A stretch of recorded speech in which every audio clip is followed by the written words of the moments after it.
Good morning, everyone. Welcome you all. This is the video related to our chapter number 6, that is manufacturing industry. And today we are going to discuss about cotton textile industry, which is agro-based industry, which is a type of agro-based industry. Okay तो इसको detail में हम discuss करेंगे थोड़ा सा। Question किस type से बनता है एग्ज़ाम के अंदर, या तो आपके पास डायरेक्ट एमसीक्यू बेस्ड क्वेश्चन आएगा, ठीक है।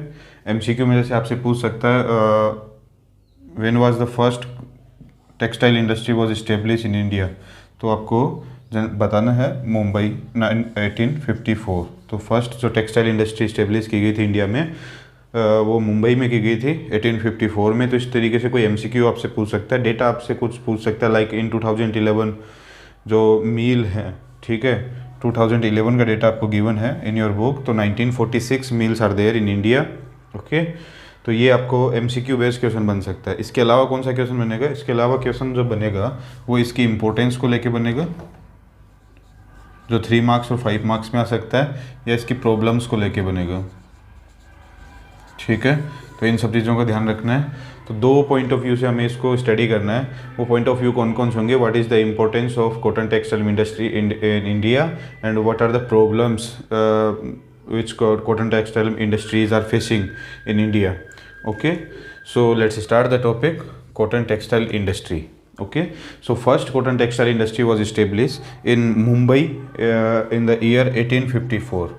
तो ध्यान में रखना है 1854, ठीक है। मुंबई के अंदर फर्स्ट कॉटन टेक्सटाइल इंडस्ट्री जो है वो इस्टेब्लिश की गई थी, ठीक है। कॉटन टेक्सटाइल इंडस्ट्री के अंदर जो प्रोडक्शन होता है वो मेनली पावरलूम, हैंडलूम, मील सेक्टर, इन 3 सेक्टर के अंदर होता है। या तो वो कोई पावरलूम में होगा, या हैंडलूम प्रोडक्शन होगा, या मील प्रोडक्शन होगा, या अदर कुछ मेथड्स हो सकते हैं, ठीक है। तो इनमें देखिए सबसे जो ज़्यादा जो प्रोडक्शन हो रहा है इंडिया के अंदर वो पावरलूम सेक्टर में हो रहा है, दैट इज़ 84.1%। टोटल प्रोडक्शन का 84.1% जो प्रोडक्शन है वो किस में हो रहा है? पावरलूम सेक्टर में हो रहा है। उसके बाद में हैंडलूम सेक्टर जो है वो 11.1% जो है उसमें प्रोडक्शन हो रहा है। मील जो है वो बहुत ही कम डेवलप है इंडिया के अंदर, ओनली 3.5% प्रोडक्शन जो है वो मील सेक्टर में है, और जो बचा हुआ प्रोडक्शन है वो अदर मेथड से हो रहा है, ठीक है। तो पावरलूम और हैंडलूम, यहाँ से एक क्वेश्चन भी बनेगा आपके लिए, वो नेक्स्ट स्लाइड में हम देखेंगे कि पावरलूम और हैंडलूम सेक्टर जो है वो इंडिया के लिए क्यों इम्पोर्टेंट है, और इसको मील सेक्टर से हमेशा एडवांस रखना, इस पावरलूम सेक्टर और हैंडलूम सेक्टर को इंक्रीज करना या फिर इसको मेंटेन करना क्यों इम्पोर्टेंट है इंडिया के लिए as compare to the mill sector. वो नेक्स्ट स्लाइड में हम डिस्कस करेंगे। यहाँ देखिए it suffered during the colonial time. तो कॉटन टेक्सटाइल इंडस्ट्री है, it is a traditional industry. First of all ये क्या है? एक ट्रेडिशनल इंडस्ट्री है, traditional industry. So it is very important for India. It suffered during colonial time. जो हमारा colonial time था इंडिया का, उस टाइम पे ये सफ़र कर रही थी, just because it could not compete with the mill made cloths, ठीक है। जो मील मेड क्लॉथ्स से जो यहाँ से ब्रिटिशर्स थे रॉ मटेरियल, रॉ कॉटन जो है उसको एक्सपोर्ट करते थे इन ब्रिटेन, और वहाँ से जो मील मेड प्रोडक्ट्स होते थे उनको इंडिया में एक्सपोर्ट करते थे। तो इंडिया को वो एज ए मार्केट यूटिलाइज करते थे, ठीक है। तो यहाँ का रॉ कॉटन ज़्यादा था ब्रिटेन, और ब्रिटेन से यहाँ पर मील मेड क्लॉथ्स जो हैं वो आते थे। मील मेड क्लॉथ से हमारा जो हैंड स्पून या हैंड लूम है वो क्यों compete नहीं कर पाया? उस टाइम पे जो मेनली जो हैंडलूम सेक्टर के अंदर जो प्रोडक्शन होता था इंडिया में, पावरलूम भी बाद में डेवलप हुए हैं, ठीक है। तो हमारा जो हैंडलूम और पावरलूम है वो उसके साथ क्यों नहीं compete कर पाया? जस्ट बिकॉज मील मेड जो क्लॉथ्स होते हैं वो फाइन होते हैं, उनके अंदर एरर जो होती है बहुत ही कम होती है, ठीक है। मशीनरी से प्रोडक्शन होता है। दूसरा वास्ट प्रोडक्शन होगा, प्रोडक्शन जो है वो बल्क में होता है, और जब प्रोडक्शन बल्क में होगा तो चीपर रेट पे अवेलेबल होगा, ठीक है। तो हैंडलूम है, हैंडलूम के अंदर प्रोडक्शन जो होता है वो स्मॉल प्रोडक्शन होता है। जब हैंडलूम में स्मॉल प्रोडक्शन होगा तो वो कॉस्टली होगा, और मील मेड क्लोथ्स जो हैं वो चीपर थे, तो उसके साथ कंपटीशन हम नहीं कर पाए, जिसकी वजह से हमें सफ़र करना पड़ा during colonial time. Data given है in 2011 1946 mill was there, of which 80% in private sector. Okay 80% 1946 जो टोटल मिल है उसका 80% किस में है, प्राइवेट सेक्टर में है, रेस्ट किस में है, public sector and cooperative sector. 20% जो है रेशियो वो public sector and cooperative sector में है। ठीक है, तो इंपॉर्टेंस देख लेते हैं। What is the importance of cotton textile industry in India? First of all it is the traditional industry, so important है हमारे लिए to conserve and to preserve the our traditional skill. जो हमारी ट्रेडिशनल स्किल है उसको preserve करने के लिए ये इंपॉर्टेंट है। Second, it support the agriculture sector by taking raw cotton. ठीक है, रो कॉटन जो है उसको एग्रो बेस्ड इंडस्ट्री में या फिर टेक्सटाइल इंडस्ट्री में यूज लेती है, so it support the agriculture sector. Then it provide large employment के पॉइंट ऑफ व्यू से देखें तो ये बहुत बड़ा एक एम्प्लॉयमेंट प्रोवाइड कराता है। आफ्टर एग्रीकल्चर के बाद में हम यदि देखें तो सबसे ज़्यादा एम्प्लॉयमेंट हमें टेक्सटाइल इंडस्ट्रीज़ के अंदर ही देखने को मिलेगा। So it provide large employment just because stakeholders बहुत ज़्यादा हैं। ठीक है, इससे जो कनेक्टेड पीपल हैं वो बहुत ज़्यादा हैं, अलग अलग। देखिए जैसे फार्मर्स हैं तो फार्मर्स को भी एम्प्लॉयमेंट मिल रहा है, फार्मर्स को लाइवलीहुड को सपोर्ट कर रहा है। देन कॉटन बॉल प्लकर्स जो हमारे लेबर्स हैं, ठीक है, इन एग्रो फील्ड्स, उनको भी ये सपोर्ट करता है।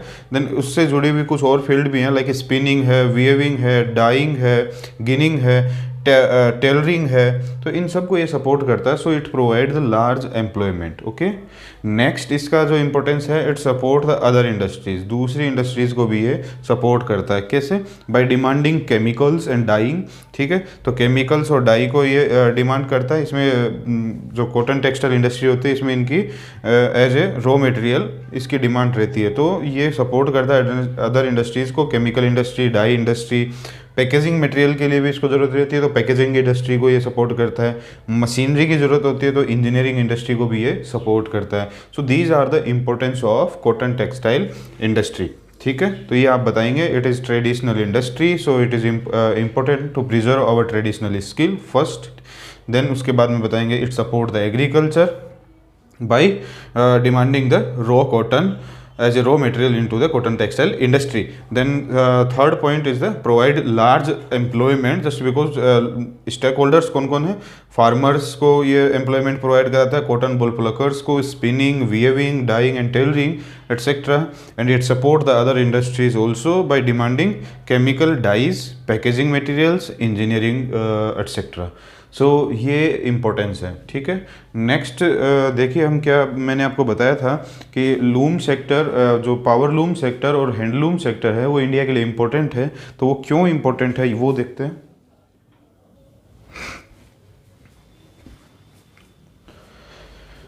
सो ये क्वेश्चन बहुत इंपॉर्टेंट है, इसका ध्यान रखना है। Why is it important for our country? ये हमारी कंट्री के लिए क्यों इम्पोर्टेंट है?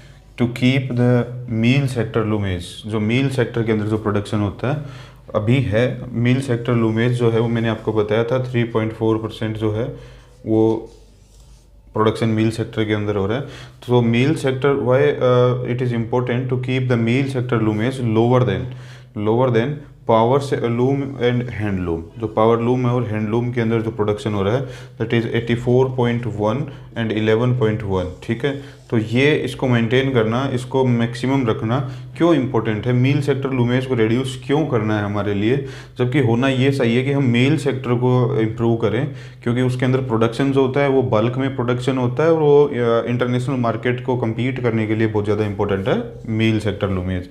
लेकिन हमारे लिए इसका केस जो है वो जस्ट उल्टा है कि हमें पावर लूम को और हैंडलूम को जो है वो इम्प्रूव करना है, उसको मेंटेन करना है। क्यों? ये क्यों इंपॉर्टेंट है?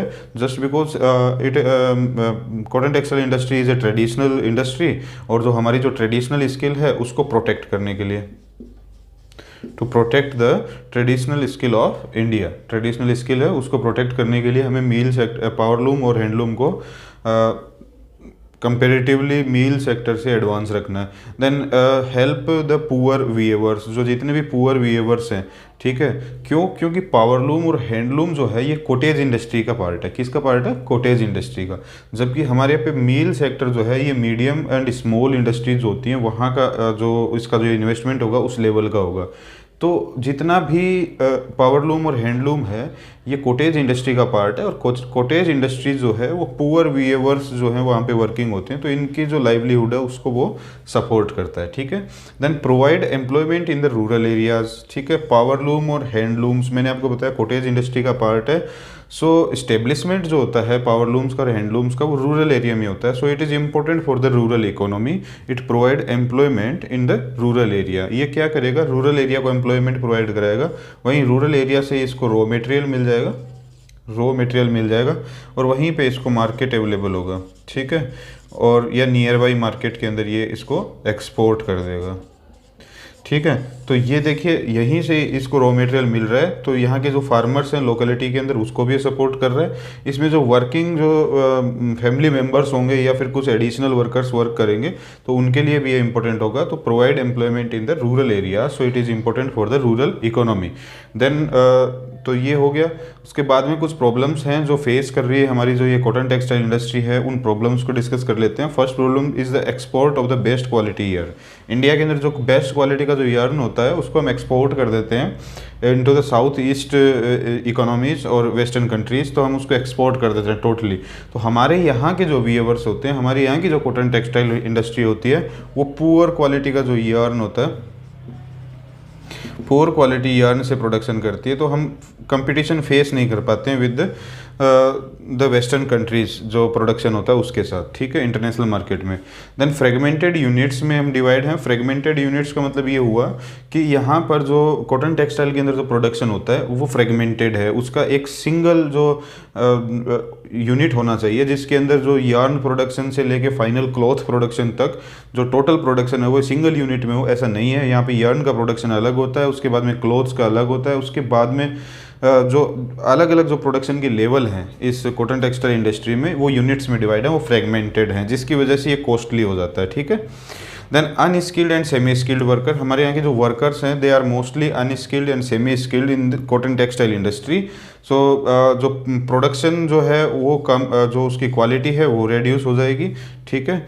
और बल्क में प्रोडक्शन कर पाने में हमें थोड़ी सी स्ट्रगल करना पड़ता है due to the unskilled and semi skilled workers, ठीक है। तो प्रोडक्शन क्वालिटी भी डिक्रीज होती है।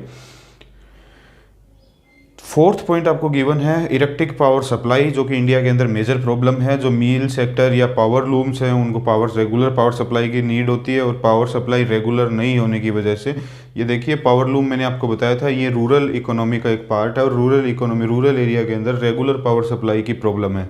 So electric power supply is the major problem for the cotton textile industry. Then India के अंदर जो यूज मिली जा रही है that is old machinery, so it should be upgraded, ठीक है। So these are the problems of cotton textile industry. आपसे पूछा जाए what are the problems of cotton textile industry, points बना के अच्छे से एक्सप्लेन करना। फर्स्ट वन बेस्ट जो export of best quality yarn, तो इसको एक्सप्लेन कीजिए उसके बाद में कि जो, या आप पॉइंट में बनाइए पुअर क्वालिटी यार्न, ठीक है। तो इंडिया के अंदर बताइए कि जो बेस्ट क्वालिटी का यार्न है वो एक्सपोर्ट कर दिया जाता है, and our cotton textile industry using poor quality yarn, so which is responsible for the poor product और लो क्वालिटी प्रोडक्ट, ठीक है। Then fragmented units, almost all the production units are fragmented in India. जितनी भी हमारी cotton textile industry से जुड़ी हुई production है वो फ्रेगमेंटेड है, ठीक है। तो ये क्या करते हैं, विच is responsible for the high cost of the product, ठीक है। प्रोडक्ट की कॉस्ट है वो हाई हो जाएगी। Then unskilled and semi skilled workers, unskilled और सेमी स्किल्ड वर्कर्स होंगे तो उससे क्या होगा, प्रोडक्शन जो है वो पुअर होगा, ठीक है। और जो एक एफिशिएंसी है वो नहीं मिलती है in the cotton textile industry, ठीक है। एफिशिएंट वर्क नहीं होगा। देन पावर सप्लाई है वो इलेक्ट्रिक है, इलेक्ट्रिक पावर सप्लाई की वजह से प्रोडक्शन जो है उसके अंदर प्रॉब्लम आती है। प्रोडक्शन जितना प्रोडक्शन होना चाहिए उतना नहीं हो पाता है, ठीक है। Then machineries are obsolete old machineries are there, machineries old हैं so they need to be upgraded, उनको अपग्रेड करने की हमें ज़रूरत है। आज के लिए इतना काफ़ी है। Thank you, have a nice day. Next video में मिलते हैं, एक नई इंडस्ट्री को डिस्कस करेंगे।